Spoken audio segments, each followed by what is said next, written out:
Hello everyone, this is Vidushi Sharma from IIPS DVV Indore. Today we are here to discuss about medium access control in wireless sensor networks. So let's begin with the presentation.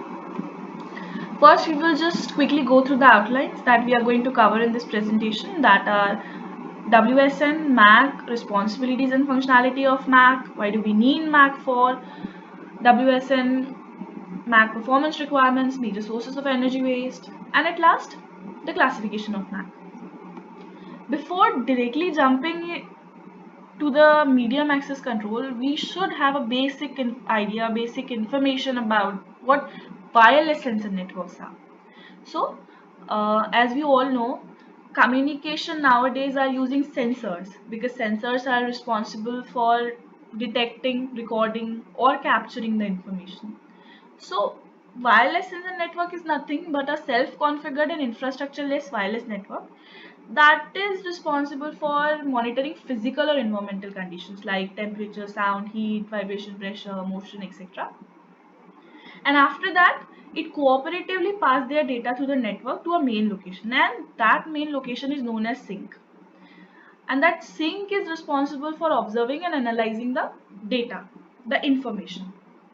As we can see, the user is connected with the sink via internet, and that sink is responsible for detecting conditions like sound, heat, vibration, etc. So this is how a wireless sensor network setup look like. Now coming to the main topic, that is medium access control layer, that we are going to discuss in depth in this presentation. So we have a wireless sensor networks protocol stack. It has 7 layers, and among those layers there is a layer known as data link layer, and medium access control is a sub layer of that data link layer. What MAC does, it it is responsible for regulating access to the shared medium, and it ensures the successful operation of WSN because it controls the radio's activity of sensor nodes that consume nodes major energy. And MAC protocol must be literally must be energy efficient in wireless sensor networks, and that is the main reason too that we are using MAC. See, here there are several layers. Among that layer we can see the data link layer, and it has two sections or two sub layers, that is uh, upper sub layer and lower sub layer. Upper sub layer is logical link control, and the lower sub layer is MAC, that is medium access control.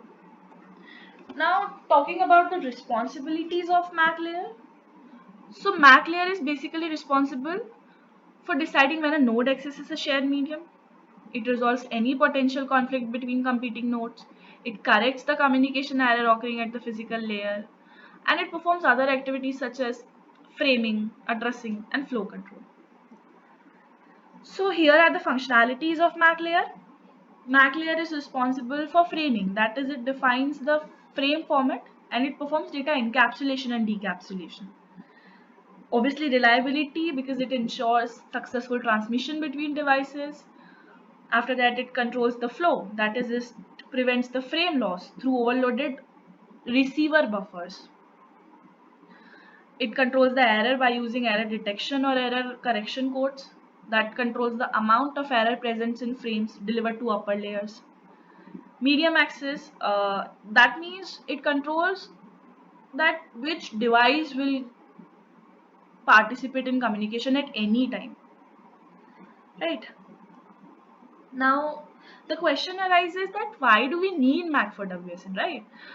So the answer is we need MAC for WSN because it has multi-hoop wireless networks, energy constraint of wireless sensor network, then it has ad hoc deployment of thousands of sensors, like literally thousands of sensors. This requires the network formation through self-organization, and we know that it has self-organization. Now, MAC performance requirement. So first is scalability. It refers to the ability of a communication system to meet its performance characteristics regardless of the size of the network, right? Stability refers to the ability of a communication system to handle fluctuations of traffic load. over sustained period of time. Obviously, stability is required. Now comes fairness. See, MAC protocol is known because of two things, that is fairness and energy efficiency.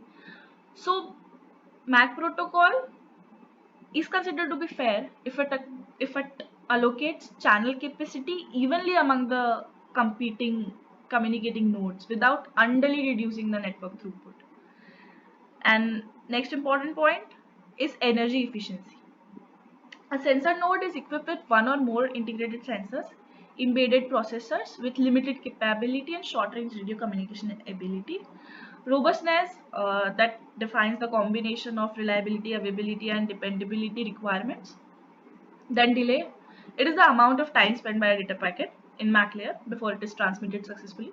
Then throughput, typically defined as the rate at which messages are serviced by a communication system. Now, what are the major sources of energy waste? That are control packet overhead. That might be RTS, CTS, collisions, overhearing, and at last idle listing. Now coming to the most important topic, that is the classification of MAC protocol. So medium access control is divided into three sections, that is contention based, schedule based, and hybrid. Starting right with the contention based MAC protocol. So what the contention based MAC protocols are? These are the protocols for operating wireless telecommunication equipment that are allowing many users to use the same radio channel without pre-coordination. Means anybody can use the same radio channel without asking in prior that who is using or who is operating the radio communication channel at that time, at that particular time.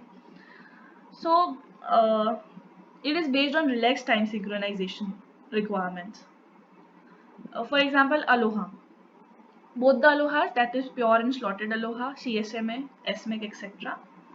Now, sensor MAC, it is a contention based protocol, obviously, and it reduces unnecessary energy consumptions, right? While providing good scalability and collision avoidance mechanism. It is based on duty cycle approach, uh, which has parameters sleep and listen periods. Nodes periodically transit between a listen state and a sleep state. Also, each node chooses its own schedule, right? And although it is preferred when nodes synchronize their schedules, like listen or sleep at the same time. Now, coming to timeout MAC, that is the TMAC, it introduces an active timeout mechanism that depends on the dynamic sleep scheduling, in which it decreases the idle listing by adjusting the active period of network traffic load. If there is no traffic program happen for a specific period of time, then the sensor node drives to the rest. That is called takt time. And for avoiding sleeping problems, TMAC introduces a full buffer priority and future request to SAN.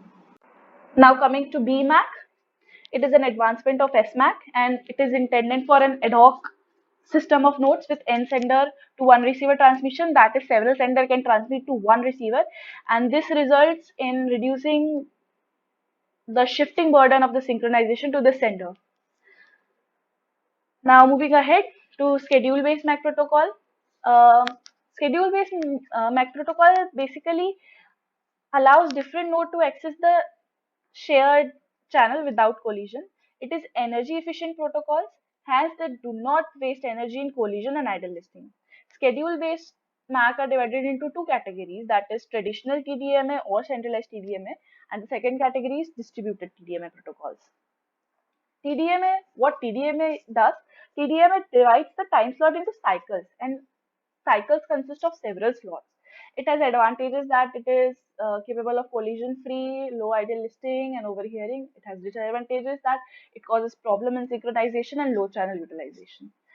Energy efficient MAC, each time slot is divided into three sections: a contention phase, traffic control, and data section, and nodes are divided into active, passive, and dormant ones.